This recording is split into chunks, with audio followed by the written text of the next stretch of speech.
If you're waiting to get an Xbox One or PS4 because you want the prices to come down, you may need to reconsider your strategy. This month's PlayStation 4 and Xbox One launches have given Sony and Microsoft a definitive and reassuring answer to the demand question mark looming over high-end living room gaming.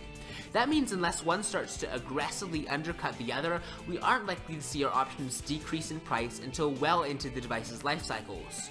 You would certainly cut the price of a piece of hardware because there is a demand issue, but there's no demand issue in sight as of now. When Sony debuted the PlayStation 3 in November of 2006 for $599, it sold a paltry 197,000 units in the first 2 weeks. Sony would go on to cut the price of its console 8 months later.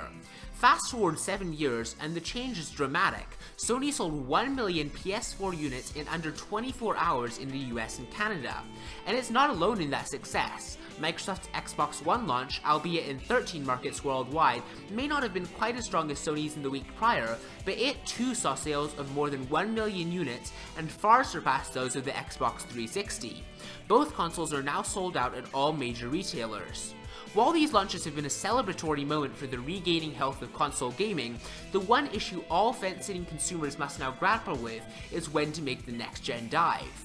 Unfortunately, because Sony and Microsoft have had such blockbuster launches this time round, it's very unlikely the Xbox One or PS4 will see a discount at the usual 6 to 8 month mark favored by makers of struggling systems. The two consoles will likely not have official price drops until spring 2015 at the earliest. Now that falls in line with history for successful consoles. Nintendo's Wii, for instance, was extremely popular at its $249 price tag, and Nintendo didn't cut the price of the Wii for nearly 3 years due to the strength of its sales. The Xbox 360 enjoyed similar success, and Microsoft again did not cut the price until much later. Now, bundles are what we might be seeing sometimes slightly sooner. Microsoft and Sony might start to offer games with the Xbox One and PS4. Instead of cutting the price of the console, they can just offer a game or two with the console for its starting price tag. I mean, it's just kind of interesting to possibly ponder whether Microsoft and Sony will start to offer more bundles instead. And then there's also, for the Xbox One, Microsoft includes Kinect every time you buy an Xbox One. But in the future, Microsoft might consider selling a Kinect-less version of the Xbox One in order to bring down the price tag a lot. Sony's PlayStation 4 sells for $399, but it lacks any kind of motion tracker. You can get the PlayStation camera for like an additional $60 to $70, but Kinect is sold with the Xbox One, so there's no need to get it separately. Now, if Microsoft did sell an Xbox One without the Kinect, that could be a problem for game developers who have come to rely on the Kinect's abilities to control games with. So Microsoft may not do this, but it's just another option if Microsoft wants to cut the price of the Xbox One.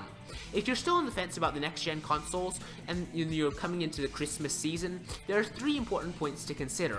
History and launch successes tell us that neither the Xbox One nor PS4 are projected to sell poorly enough to warrant price cuts within the first 12 or even 18 months. Bundles are on the horizon though, all but certainly reserved for launch titles until next fall, and Microsoft unbundling the Kinect to reach an Xbox One price of $399 is an extreme long shot that would come to little benefit to Microsoft or developers.